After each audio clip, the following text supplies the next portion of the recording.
द्वारका कृष्ण की legendary city की कहानी मिथोलॉजी, हिस्ट्री और आर्कियोलॉजी का एक कैप्टिवेटिंग ब्लेंड है।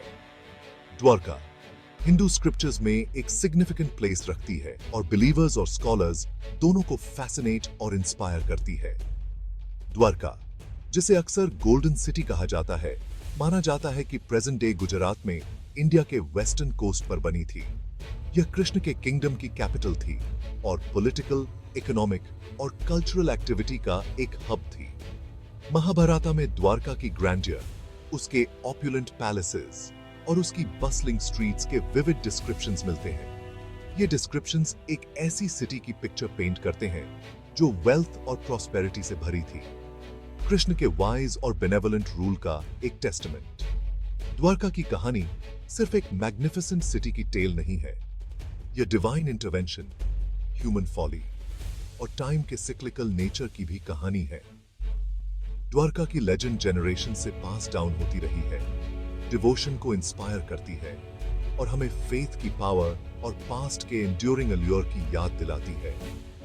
कृष्णा की प्रेजेंस द्वारका को एक मियर सिटी से एक सेक्रेड स्पेस बनाती है, एक ऐसी जगह जो डिवाइन एनर्जी से इम्ब्यूड है। कृष्ण हिंदुइज्म में प्रिजर्वर डेटी, विष्णु के एक एवतार, एक कॉम्प्लेक्स और मल्टीफैसेटेड फिगर हैं। उन्हें एक डिवाइन स्टेट्समैन, एक स्किल्ड वॉरियर, एक लविंग फ्रेंड और एक मिस्चीवस प्रैंकस्टर के रूप में पूजा जाता है। कृष्णा की विजडम और करिश्मा ने उन्हें एक नेचुरल लीडर बनाया और उन्होंने एंशिएंट इंडिया के पॉलिटिकल लैंडस्केप को शेप करने में एक क्रूशियल रोल प्ले किया। मथुरा में जन्मे कृष्ण ने अपने अर्ली इयर्स काउहर्ड्स के बीच बिताए, अपनी डिवाइन पावर्स को वेरियस लीलाओं या डिवाइन प्लेस के थ्रू डिस्प्ले किया। उन्हें अक्सर फ्लूट बजाते हुए डिपिक्ट किया जाता है, जो उनकी एन्चांटिंग पावर और ह्यूमंस और गॉड्स दोनों को मेस्मराइज करने की उनकी एबिलिटी का सिंबल है। कृष्णा के यूथफुल एक्सप्लॉइट्स, प्लेफुल प्रैंक्स और करेज के एक्ट से भरे हिंदू फोकलोर में सेलिब्रेट किए जाते हैं और डिवोटीज को एंटरटेन और इंस्पायर करते रहते हैं। जैसे जैसे वे बड़े हुए, कृष्ण का रोल एक प्लेफुल काउहर्ड से एक वाइज और स्ट्रेटेजिक लीडर में शिफ्ट हो गया। उन्होंने अपने टायरैनिकल अंकल कंस के डाउनफॉल को ऑर्केस्ट्रेट किया और खुद को एक पावरफुल रूलर के रूप में एस्टैब्लिश किया। कृष्णा की टीचिंग्स, जो भागवत गीता में इनकैप्सुलेटेड हैं, कुरुक्षेत्र युद्ध की पूर्व संध्या पर कृष्ण और अर्जुन के बीच एक फिलोसॉफिकल डायलॉग ने हिंदू थॉट को प्रोफाउंडली इंपैक्ट किया है। गीता की धर्मा, कर्मा और मोक्षा पर टीचिंग्स स्पिरिचुअल ग्रोथ और एथिकल लिविंग के लिए एक रोड मैप ऑफर करती हैं। द्वारका की फाउंडिंग केवल एक न्यू सिटी एस्टैब्लिश करने का मैटर नहीं था, यह पॉलिटिकल नेसेसिटी द्वारा ड्रिवन एक स्ट्रेटेजिक मूव था।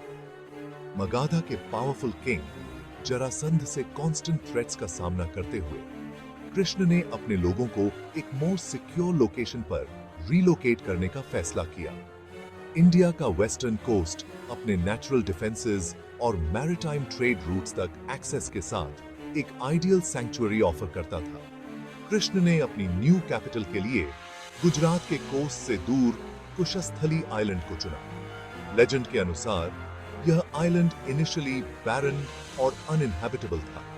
हालांकि डिवाइन आर्किटेक्ट विश्वकर्मा की हेल्प से कृष्ण ने आइलैंड को एक मैग्निफिसेंट सिटी में ट्रांसफॉर्म कर दिया। द्वारका अपने टावरिंग पैलेसेस, बसलिंग मार्केट्स और वेल फोर्टिफाइड वॉल्स के साथ कृष्ण की पावर और प्रॉस्पेरिटी का सिंबल बन गई। द्वारका का रीलोकेशन कृष्ण के लाइफ और उनके लोगों के हिस्ट्री में एक टर्निंग पॉइंट था। इसने उन्हें जरासंध के रिलेंटलेस अटैक्स से एक सेफ हेवन प्रोवाइड किया और उन्हें पीस और प्रॉस्पेरिटी में फ्लरिश करने की अनुमति दी। द्वारका ट्रेड और कॉमर्स का एक हब बन गया, दूर दूर से मर्चेंट्स और स्कॉलर्स को अट्रैक्ट करता था। कृष्ण के रूल में द्वारका ने पीस, प्रॉस्पेरिटी और कल्चरल फ्लरिशिंग का एक गोल्डन एज एक्सपीरियंस किया। यह सिटी अपने ऑप्युलेंट पैलेसेस, बसलिंग मार्केट्स और वाइब्रेंट आर्टिस्टिक सीन के लिए रिनाउंड हो गया। महाभारत द्वारका को अनपैरेलल्ड ब्यूटी की एक सिटी के रूप में डिस्क्राइब करता है। जो मैग्निफिसेंट टेम्पल्स, गार्डन्स और वाटरवेज से अडॉर्न्ड है। द्वारका के सिटीजन्स ने कृष्ण के वाइज और जस्ट गवर्नेंस से बेनिफिट होते हुए एक high standard of living enjoy किया। ट्रेड और कॉमर्स फ्लरिश्ड हुआ, किंगडम में वेल्थ और प्रॉस्पेरिटी लाई। यह सिटी कल्चर्स का एक मेल्टिंग पॉट बन गया, डिफरेंट रीजन्स और बैकग्राउंड्स के लोगों को अट्रैक्ट करता था।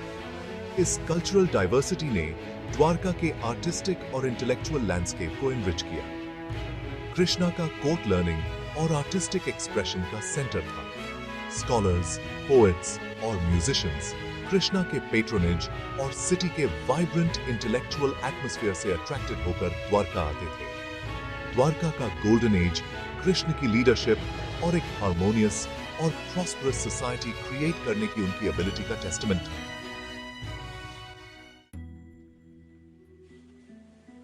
अपनी प्रॉस्पेरिटी और ग्रैंडर के बावजूद द्वारका का गोल्डन एज हमेशा के लिए लास्ट करने के लिए डेस्टिन्ड नहीं था। ओमेन्स और प्रोफेसीज ने सिटी के इवेंचुअल डिस्ट्रक्शन को फोरटोल्ड किया, कृष्ण के रेन के एक ट्रैजिक एंड को फोरशैडो किया। इन वार्निंग्स ने टाइम के साइक्लिकल नेचर और even the most glorious civilizations के इनेविटेबल डिक्लाइन की ओर इशारा किया। सबसे सिग्निफिकेंट ओमेन्स में से एक कौरवों की माता गांधारी का कर्स था, जिन्होंने डेवास्टेटिंग कुरुक्षेत्र युद्ध के लिए कृष्ण को ब्लेम किया। अपने ग्रीफ और एंगर में उसने कृष्ण और उनके यादव क्लैन को कर्स किया। 36 इयर्स के भीतर उनके सेल्फ डिस्ट्रक्शन की प्रिडिक्टिंग की। यह कर्स द्वारका पर एक डार्क क्लाउड की तरह लटका रहा, इंपेंडिंग डूम का एक कांस्टेंट रिमाइंडर। जैसे जैसे साल बीतते गए, अदर ऑमिनस साइंस अपीयर होने लगे। अनयूजुअल नेचुरल फिनोमेना जैसे अर्थक्वेक्स और ड्राउट्स ने लैंड को प्लेग किया। इन इवेंट्स को डिवाइन वार्निंग्स के रूप में इंटरप्रेट किया गया, जो अप्रोचिंग डिस्ट्रक्शन का सिग्नलिंग कर रहे थे। यादव क्लैन के भीतर एस्केलेटिंग टेंशन्स ने इंपेंडिंग डूम की भावना को और बढ़ा दिया।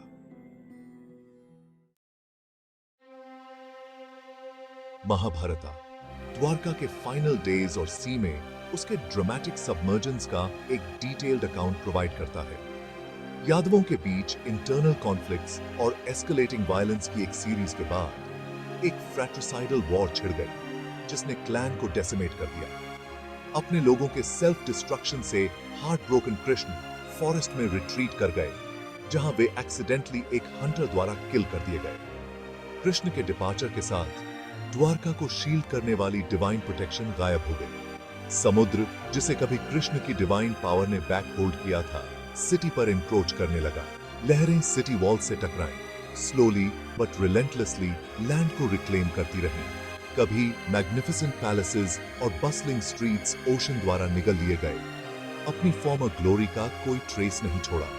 द्वारका का सबमर्जेंस एक स्विफ्ट और ड्रामेटिक इवेंट के रूप में डिस्क्राइब किया गया है, एक डिवाइन एक्ट जिसने सिटी के एग्जिस्टेंस के सभी एविडेंस को इरेज कर दिया। कभी कृष्ण के किंगडम की प्राउड कैपिटल एक वॉटरी ग्रेव बन गई। मटेरियल पोजेशंस की इम्पर्मनेंस और टाइम के साइक्लिकल नेचर का एक पॉइंटेंट रिमाइंडर। द्वारका के डिमाइज की लेजेंड जनरेशंस के लोगों के साथ रेजोनेट करती रहती है, ऑ इंस्पायर करती है और हमें अर्थली एग्जिस्टेंस के एफेमरल नेचर की याद दिलाती है। सदियों से द्वारका की कहानी मिथोलॉजी के रियल्म तक कन्फाइंड रही। हालांकि रीसेंट डेकेड्स में आर्कियोलॉजिकल डिस्कवरीज ने लॉस्ट सिटी की पॉसिबल हिस्टोरिसिटी पर लाइट डाली है। गुजरात के कोस्ट पर अंडर वाटर एक्सकवेशंस ने सबमर्ज्ड स्ट्रक्चर्स, पॉटरी शार्ड्स और अदर आर्टिफैक्ट्स अनअर्थड किए हैं, जो एरिया में एक एंशिएंट सेटलमेंट के एग्जिस्टेंस का सुझाव देते हैं। इन सबमर्ज्ड रूइंस की डिस्कवरी ने आर्कियोलॉजिस्ट्स और हिस्टोरियंस के बीच काफी इंटरेस्ट स्पार्क किया है। साइट से रिकवर्ड किए गए आर्टिफैक्ट्स एंशिएंट टेक्स्ट्स में मिलने वाले द्वारका के डिस्क्रिप्शन से सिमिलैरिटीज रखते हैं, लेजेंड को क्रीडेंस देते हैं।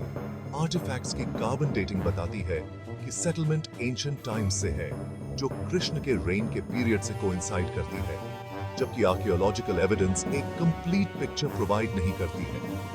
यह निश्चित रूप से इस लेजेंडरी सिटी के फर्दर एक्सप्लोरेशन और अंडरस्टैंडिंग के लिए इंट्रीगिंग पॉसिबिलिटीज ओपन करती है। द्वारका की लेजेंड इंस्पायर और कैप्टिवेट करती रहती है। मिथ और हिस्ट्री के बीच के गैप